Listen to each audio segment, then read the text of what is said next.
Selamat pagi saudara-saudariku, para pendengar Embun Surgawi yang dikasihi Tuhan. Kita awali renungan hari ini dengan doa. Dalam nama Bapa dan Putra dan Roh Kudus. Amin. Allah Bapa Maha Kuasa, kelahiran Putramu memberikan daya pembaharu. Semoga kelahiran Yesus Kristus sebagai manusia membebaskan kami dari perbudakan manusia lama. Sebab dialah Tuhan dan pengantara kami yang bersama dengan Dikau dalam persatuan Roh Kudus, hidup dan berkuasa Allah sepanjang segala masa. Amin. Bacaan dari Injil Lukas bab 2 ayat 36 sampai dengan 40. Lagi pula di situ ada Hana, seorang nabi perempuan, anak Fanuel dari suku Asyer. Ia sudah sangat lanjut umurnya.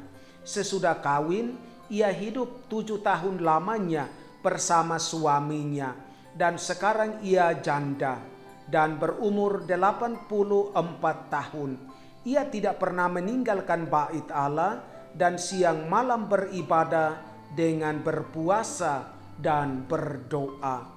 Dan pada ketika itu juga datanglah ia ke situ dan mengucap syukur kepada Allah dan berbicara tentang anak itu kepada semua orang yang menantikan kelepasan untuk Yerusalem.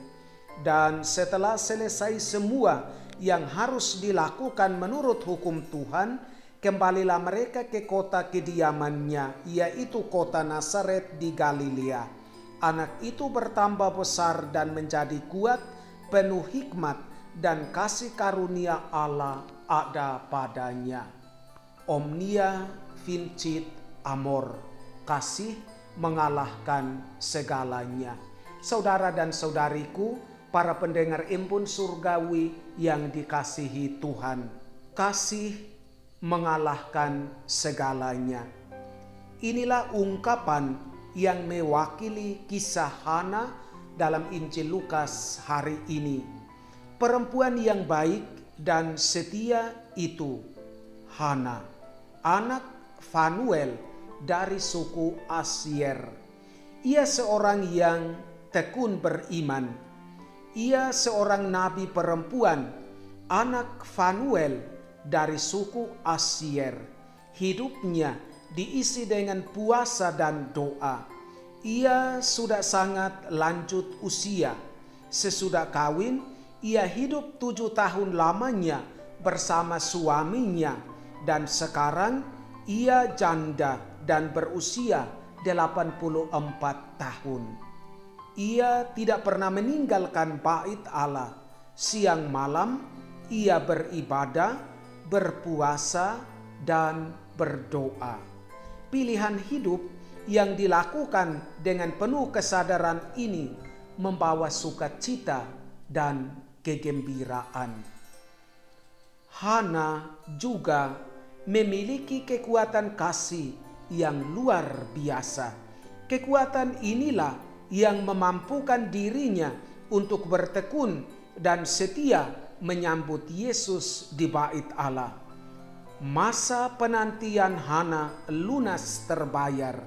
Ia mengalami Yesus yang dinanti-nantikan itu. Betapa bahagia hati Hana saat itu. Saudara-saudariku terkasih, doa dan mati raga yang keras itu tidak dilihat oleh Hana sebagai beban, tetapi justru bentuk hidup yang membahagiakan.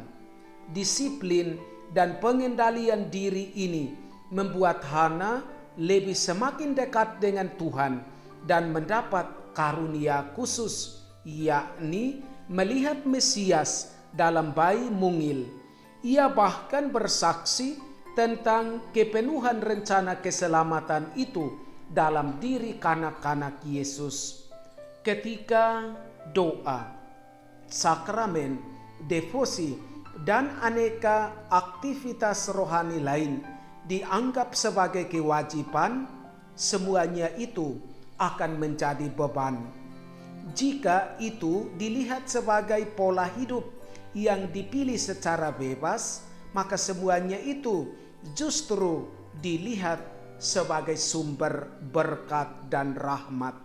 Di sini kita ditantang untuk mendefinisikan kembali apa motivasi dasar menghayati nilai-nilai iman. Kalau penghayatan itu hanya dilihat sebagai aturan, kita akan dengan mudah meninggalkan komunitas Kristiani.